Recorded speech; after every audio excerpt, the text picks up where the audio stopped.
기계식 시계의 끝판왕은 mid레벨 브랜드가 어느 정도 위치를 가지는지에 대해서는 사람마다 의견이 다르지만 이 브랜드가 최고라는 것만큼은 이견이 없습니다.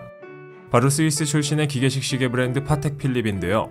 5대 명품 시계 중에서도 최고의 자리를 차지하며 많은 유럽 왕가들의 시계를 납품하기도 했던 역사를 지닌 파텍 필립은 소유하는 것이 아니라 잠시 맡아두었다가 다른 세대에 물려주는 것이다라는 한 문장으로 설명할 수 있을 정도입니다.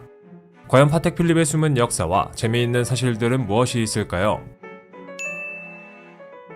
파텍 필립은 폴란드의 망명귀족 안토니 파텍과 프랑스의 시계장인 아드리안 필립이 1851년에 세운 회사입니다. 역사만 놓고 봐도 오래되었죠.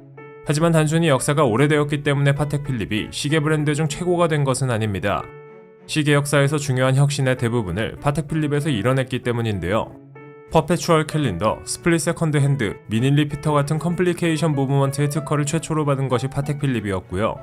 본인들이 개발한 컴플리케이션을 소형화한 것도 파텍 필립이었습니다. 이렇게 이야기하면 잘 안 와닿을 수도 있으니 다른 이야기를 해볼까요? 시계에는 용두 혹은 크라운이라는 부분이 있어서 시간을 쉽게 조정할 수 있습니다. 과거의 시계에서는 태엽을 감기 위해 불편하게 열쇠를 넣고 돌려야 했는데 지금과 같은 크라운 구조로 바꾼 것이 바로 파텍 필립입니다. 현재 파텍 필립이 받은 시계 관련 특허만 해도 100개가 넘죠. 최근의 시계 브랜드들은 보통은 스와치나 리치몬트 같은 그룹에 속해 철저히 세분화된 포지션을 갖고 브랜딩되어 판매되고 있습니다. 하지만 여전히 독립적으로 활동해오고 있는 브랜드들도 존재하는데요. 그중 하나가 바로 파텍 필립이지요. 파텍 필립은 창립 때부터 지금까지 패밀리 비즈니스, 즉 가족 소유의 기업으로 남아 있습니다. 원래는 필립 가문에서 소유하고 있었지만 1920년대 미국 대공황 시기 회사 운영에 어려움을 겪게 되면서 슈테른 형제가 파텍 필립을 인수하게 됩니다. 현재는 슈테른 형제의 증손자인 티에리 슈테른이 회장직을 맡아 4대째 운영 중이지요. 파텍 필립이 최고의 시계라는 평을 듣는 또 다른 이유는 바로 퀄리티와 장인 정신에 있습니다. 파텍 필립은 인하우스 무브먼트, 즉 자사에서 직접 무브먼트를 만들어서 시계에 탑재하는데 파텍 필립의 무브먼트에 들어가는 모든 부품들은 장인들이 일일이 확인합니다. 그 중에는 맨눈으로는 보이지도 않는 수백 배로 확대해야만 보이는 작은 부품도 있죠. 그리고 들어가는 부품의 수도 다른 시계들보다 훨씬 더 많습니다. 또한 시계의 겉부분을 세공하는 데 필요한 보석 세팅이나 기호쉐, 에나멜 기술, 그리고 시계밴드 가공까지 모두 고도의 숙련된 기술자들이 각각의 분야를 담당하여 품질을 철저하게 통제하고 있습니다. 시계의 정확성과 미적인 부분 양쪽에 엄격한 잣대를 들이밀어서 최고의 시계를 생산해내는 것이지요. 파텍 필립이 최고의 시계인 또 다른 이유는 아마 희소성 때문이 아닐까 합니다.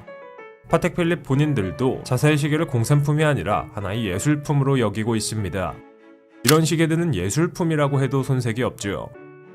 예술품인 만큼 파텍 필립의 시계는 한꺼번에 마구 찍어낼 수 없고 설령 그게 가능하더라도 그렇게 하지 않습니다.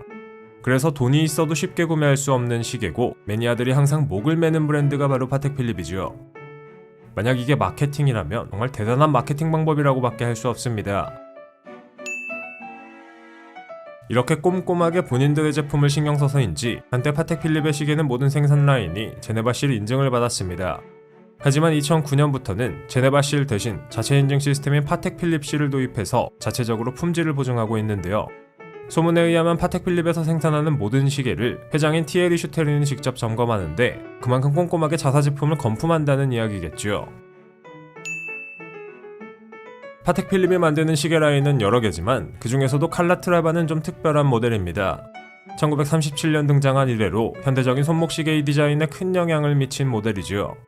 대공황으로 인해 당시 경제가 어려웠고 이로 인해 사람들의 구매력이 떨어지자 고가의 컴플리케이션 시계보다는 기능적으로 심플하면서 상대적으로 금액대가 낮은 시계 칼라트라바가 탄생하게 됩니다. 참고로 칼라트라바라는 단어는 12세기 스페인의 십자군 기사단이 활용한 십자가에서 따온 이름인데요. 이 십자가는 파텍 필립의 로고이기도 하죠. 재미있는 점은 파텍 필립은 현재도 회중시계를 팔고 있다는 겁니다. 과연 실사용을 위해 구매하시는 분들이 있을까요? 파텍 필립의 라인업 중에서 노틸러스도 빼놓을 수 없습니다. 1976년 럭셔리 스포츠워치로 내놓은 제품인데 당시 많은 고객들이 요트 같은 해상 스포츠에서 마음 편히 찰 수 있는 시계를 만들어 달라고 요청했고 이에 따라 파텍 필립이 내놓게 된 디자인입니다. 유명 시계 디자이너 제랄드 젠타가 디자인한 제품으로 노틸러스라는 이름은 줄 베른의 해저 이만리에 나오는 잠수함 노틸러스로부터 영감을 받아 탄생했습니다. 앞에서 언급한 두 시계는 충분히 좋은 시계지만 사실 진정한 파텍 필립을 언급할 때는 조금 부족한 감이 있습니다. 파텍 필립의 진정한 정수는 컴플리케이션 그리고 그랜드 컴플리케이션 시계인데요. 이 정도 되면 그냥 단순히 시간을 알려주는 물건이 아니라 예술품의 경지입니다. 이 시계들은 파텍 필립이 자랑하는 고급 시계 제작 기술이 들어간 컬렉션이죠. 사는 것도 그냥 살 수 없는데 몇몇 제품은 파텍 필립 본사에서 자체적인 심사를 해 이 사람에게 팔지 말지를 결정한다고 합니다. 기준이 정확히 알려져 있지는 않지만 단순히 돈만 가지고 있다고 해서 살 수 없다는 건 확실하지요. 저는 언제쯤 이런 파텍 필립을 손에 올려볼 수 있을까요?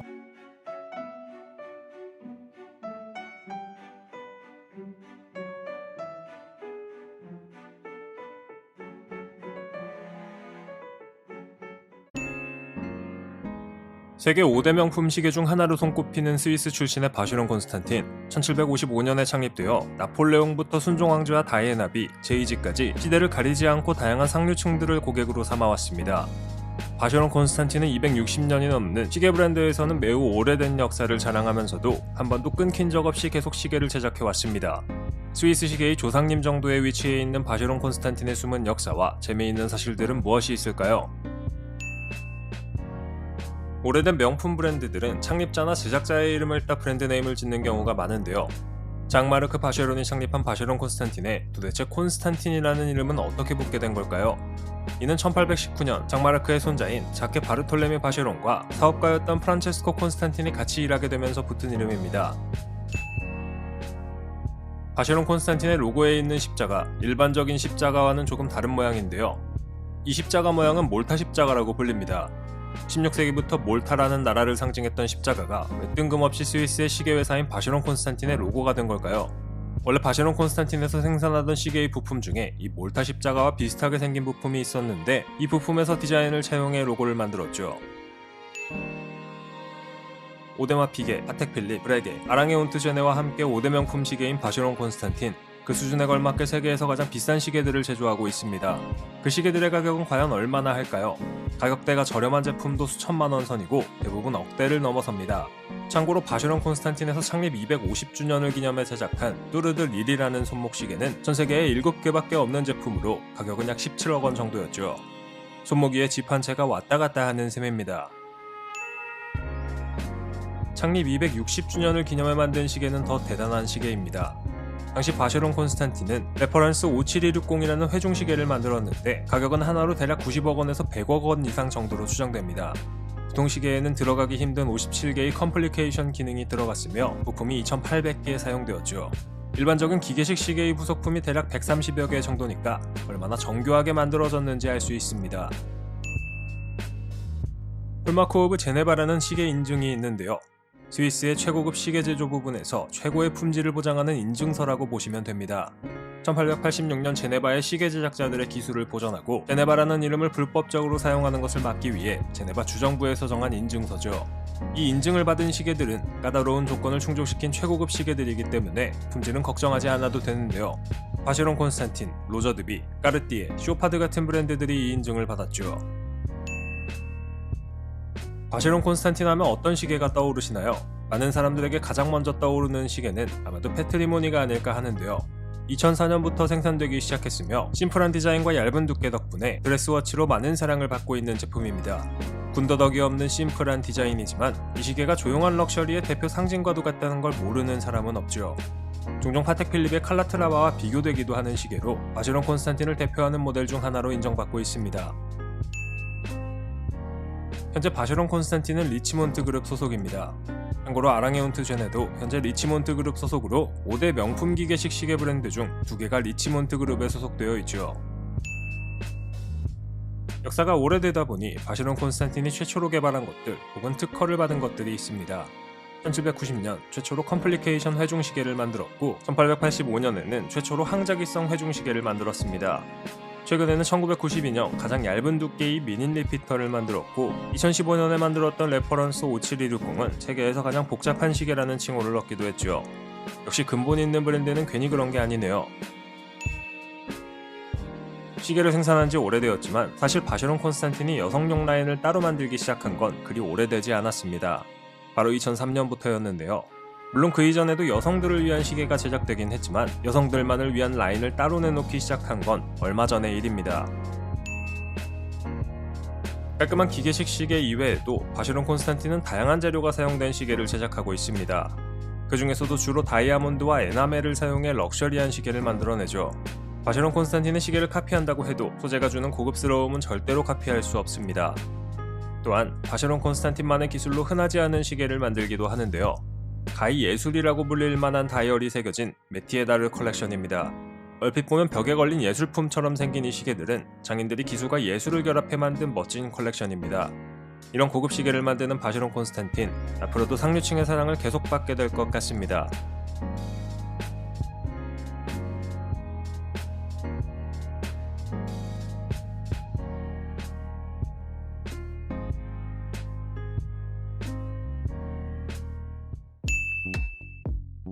기계식 시계에 관심이 있다면 세계 5대 명품 시계 중 하나로 알려진 프랑스에서 탄생한 브레게를 한 번쯤은 들어봤을 겁니다. 나폴레옹 보나파르트와 마리 앙투아네트의 시계를 만들었을 만큼 오래된 역사를 자랑하는 이 브랜드는 오랜 기간 동안 상류층이 사용하는 시계로 사랑받아왔죠. 과연 브레게의 숨은 역사와 재미있는 사실들은 무엇이 있을까요? 브레게는 1775년 아브라함 루이 브레게에 의해 창립되었습니다. 물론 현존하는 시계 브랜드 중에서 가장 오래된 건 브레게가 아닌 블랑팡이고, 블랑팡과 브레게 사이에 6개의 시계 브랜드가 더 있긴 하지만 그 역사가 매우 오래되었다는 건 부정할 수 없는 사실이죠. 역사책에서나 등장하는 프랑스의 황후 마리 앙투아네트의 시계를 만들었을 정도니 대충 짐작이 가네요. 브레게가 마리 앙투아네트에게 만들어준 회중시계는 제작하는 데에만 44년이 걸렸습니다. 지금도 고급 기술로 인정받는 미닌 리피터나 퍼페추얼 캘린더 등이 들어간 시계라서 그랬죠. 재밌는 건 이 시계가 마리 앙투아네트가 형장의 이슬로 목이 날아간 뒤에 완성되었다는 건데요. 결국 시계는 주인에게 돌아가지 못했습니다. 앞에서도 알 수 있는 것처럼 브레게는 초창기부터 상류층들을 위한 시계를 만들었습니다. 당시에는 개인이 소유할 수 있는 작은 크기의 시계는 매우 비쌌고, 거기에다 각종 고급 기술, 즉 컴플리케이션들이 들어갔으니 이에 대해 비용을 지불할 수 있는 건 쩌니 많은 상류층뿐이었죠. 브레게의 시계가 비싸진 이유 중 하나는 바로 뚜르비용이었습니다. 프랑스어로 회오리 바람을 뜻하는 이 단어는 시계의 정확성을 위한 장치로 시계가 중력에 영향을 받지 않도록 하는 기술인데, 이 뚜르비용을 1795년 최초로 만든 것이 바로 브레게입니다. 지금도 전 세계에서 뚜르비용을 제대로 만들 수 있는 시계 기술자는 100명이 조금 넘을 만큼 복잡함을 자랑하는데, 이걸 어떻게 고안해냈는지 그저 신기할 따름입니다. 시계의 다이얼은 그 브랜드를 대표하는 상징이자 얼굴입니다. 브레게를 대표하는 다이얼은 기요쉐 다이얼인데, 보시는 것처럼 금속 표면에 선을 새겨 디테일을 넣는 다이얼을 의미하죠. 이 디테일은 브레게가 처음 만든 건 아니고 당시 존재하던 시계의 디테일을 브레게에서 차용해 만들기 시작했습니다. 마모에 강하게 하고 빛반사를 줄이고 시계의 가독성을 높이는 실용적인 목적으로 제작되었지만 지금은 미적인 용도로 더 많이 사용됩니다. 브레게 하면 특유의 시계 바늘도 빼놓을 수 없습니다. 빛반사에 따라 달라지는 이 블루엔즈는 시계 브랜드 중에서도 최고급으로 인정받습니다. 시계 바늘은 시간을 알려주는 기능뿐만 아니라 미적인 기능도 있는데, 브레게의 바늘은 두 가지 모두에 충실한 뛰어난 바늘이라고 할 수 있죠. 심플하면서도 우아한, 그리고 시간을 정확히 알려주는 바늘을 만들기 위해 브레게는 노력했고, 그 결과 브레게만의 독특한 바늘이 등장할 수 있었습니다. 1870년대까지 브레게는 브레게 가문에서 운영해왔습니다. 하지만 1870년대부터 브레게 가문은 브레게의 경영에서 손을 떼게 되고 영국의 브라운 가문이 브레게를 운영하게 됩니다. 이후 1970년대를 거치면서 쿼츠 파동으로 인해 기계식 시계의 수요가 줄어들어 회사가 어려워졌고, 경영자가 여러 차례 바뀔 만큼 위기를 겪게 되죠. 한때는 보석 브랜드 쇼메에서 브레게를 보유하고 있었는데, 이 당시에는 프랑스에서 시계를 생산하기도 했습니다. 주인이 여러 번 바뀐 후인 1993년에는 스위스의 스와치 그룹에 인수되면서 지금의 브레게의 모습을 갖추게 되었고, 스와치 소속 브랜드 중 최고급 라인에 속하면서 많은 사랑을 받고 있습니다. 이렇게 역사와 장인정신, 기술을 중점적으로 마케팅 포인트로 사용하는 브레게, 과연 어떤 대표 모델들이 있을까요? 가장 먼저 떠오르는 것은 클래식 모델이 아닐까 합니다. 드레스워치 모델로 브레게를 대표하는 기요쉐 다이얼, 브레게 핸즈 때문에 많은 사랑을 받는 모델입니다. 클래식한 드레스워치의 끝판왕이라고 불릴 정도로 아름답고 우아한 디자인이죠. 그리고 마린 모델은 1990년부터 브레게에서 내놓는 다이버 워치로 프랑스 해군을 위해 생산되었던 시계라고 합니다. 트레디션 모델은 과거 아브라함 루이 브레게가 만들었던 서브스크립션 시계로부터 영감을 받아 제작된 컬렉션으로 과거의 디자인을 현대적으로 재해석한 모델입니다. 오래된 역사를 바탕으로 브레게는 지금까지 상류층들을 위한 최고급 시계를 생산해왔고 많은 사랑을 받아왔습니다. 대다수의 시계 브랜드들이 시대의 변화에 발맞춰 새로운 모델들을 내놓고 브랜드의 정체성을 변화시켜왔지만 브레게는 변하지 않는 디테일로 여전히 우아하면서도 간결한 시계들을 내놓고 있죠. 과연 앞으로 브레게는 어떻게 아브라함 루이 브레게의 정신을 잇는 시계들을 만들어낼까요? 브레게가 만들어낼 시계들 많은 기대가 됩니다.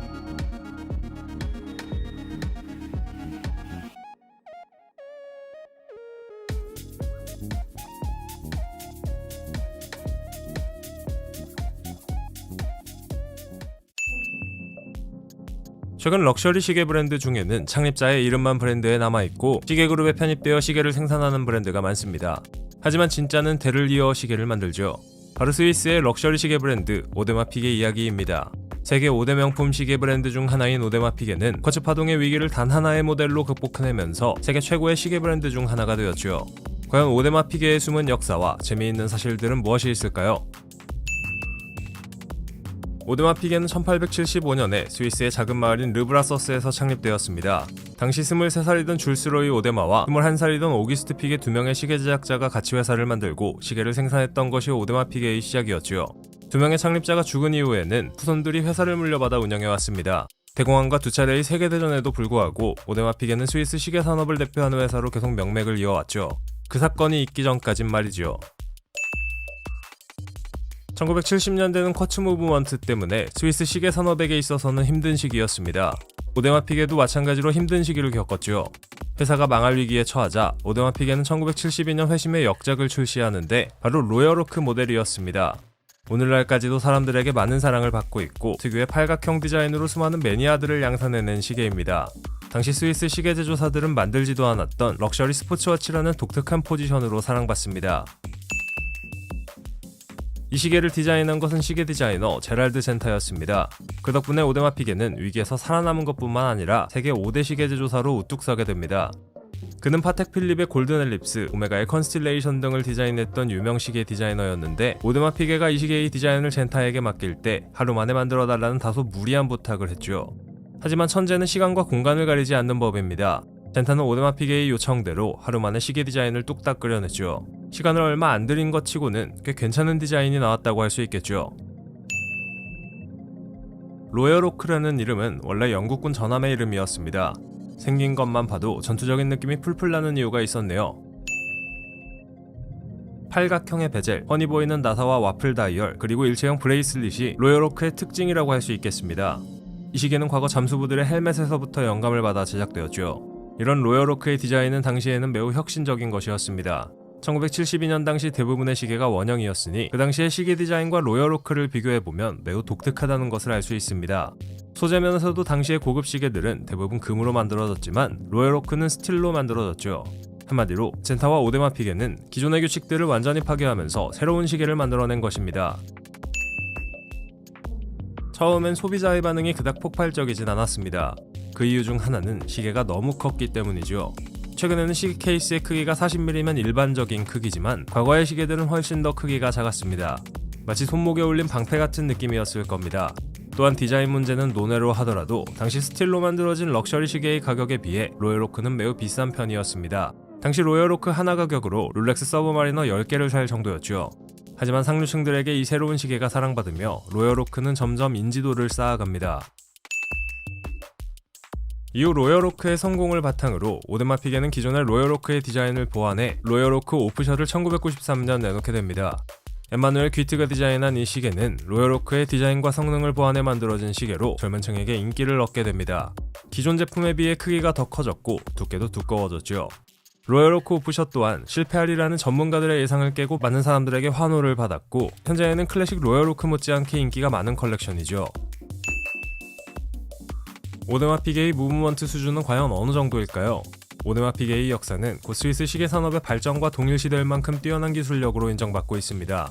오데마 피게는 자사 무브먼트를 생산하고 있는데 자체적으로 컴플리케이션 무브먼트도 생산하고 있죠. 오데마 피게가 만드는 시계들은 세계에서 가장 복잡한 시계라는 평가를 받기도 합니다. 우리가 알고 있는 속이 훤히 들여다 보이는 스켈레톤 워치를 최초로 만들어낸 것도 오데마 피게였고, 그 당시에 가장 얇은 무브먼트를 만들어낸 적도 있습니다. 2000년대에는 뚜르비용 무브먼트를 자체 개발하면서 그 기술력을 자랑하기도 했죠. 현재에도 오데마 피게는 독립 브랜드로 여전히 창립자들의 후손이 회사를 운영하고 있습니다. 패밀리 비즈니스로 창립되어 현재까지 같은 스타일과 방식을 고수하고 있고, 현존하는 명품 시계 브랜드 가운데에서 유일하게 창립자 가문이 운영하는 브랜드죠. 독립적으로 운영되면서 오데마 피게는 늘 시대를 앞서가는 고급 기술의 랜드마크를 선보이며 세계적인 명품 시계로 명성을 쌓아왔습니다. 과연 앞으로 오데마 피게는 어떤 방식으로 럭셔리 워치메이커의 자리를 유지해 나갈 수 있을까요? 어떻게 될지 매우 기대됩니다.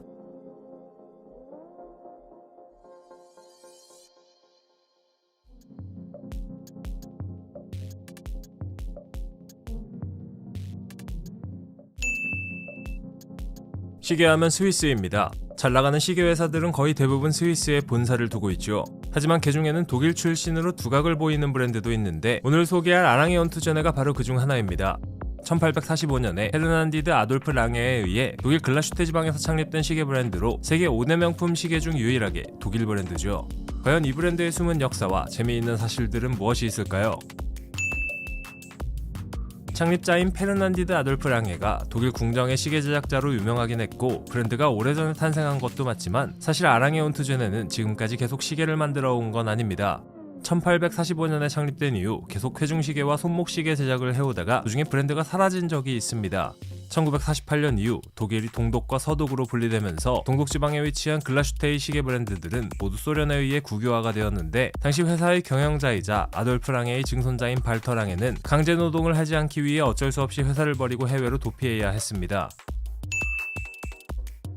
하지만 1990년 소련이 무너지고 독일이 통일되면서 발터 랑에가 다시금 아랑에 온투제네를 재건했고, 독일산 명품 시계가 탄생하게 되었습니다. 당시 IWC와 예거르쿨투르의 전무이사였던 군터 블룸레인의 도움을 받아 아랑에 온투제네는 1990년에 다시 탄생했는데요. 4년 후인 1994년 다시 시계를 출시하기 시작했고, 이후 2000년대에는 리치몬트 그룹에 소속되면서 명품으로서의 가치를 세우기 시작했습니다.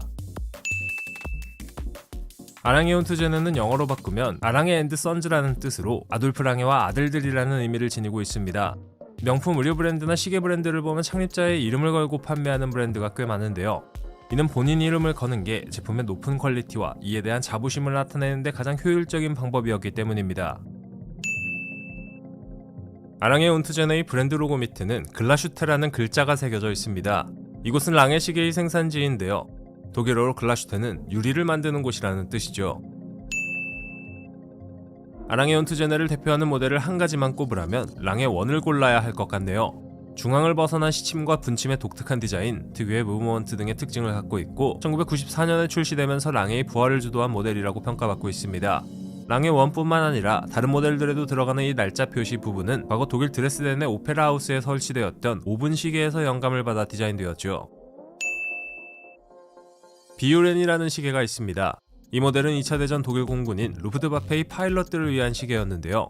당시의 파일럿 워치는 시한성 때문에 케이스의 크기가 55mm로 매우 컸을 뿐만 아니라 양파 모양을 가진 특유의 용두도 꽤 큰 편이었습니다. 그 이유는 당시 파일럿들은 장갑을 끼고 비행기를 몰았는데, 장갑을 낀 상태에서 작전 시간 타이머를 쉽게 맞출 수 있게 하기 위해서였죠. 이 비유렌을 생산해서 납품한 업체는 모두 5곳이었는데, 아랑에 온투제네, 웬페, 라코, 스토바, 그리고 IWC가 바로 그 주인공이었습니다. 참고로 IWC는 연합군과 독일군 모두의 시계를 납품하기도 했습니다. 좋은 물건에는 적도 그리고 아군도 없죠. 짜이트베르크 모델은 매우 독특한 페이스를 가지고 있습니다. 일반적인 시계와는 다른 시간 표기 방식을 갖고 있는데요. 양옆의 숫자는 시간, 아래 부분은 초침을 표시한다고 합니다.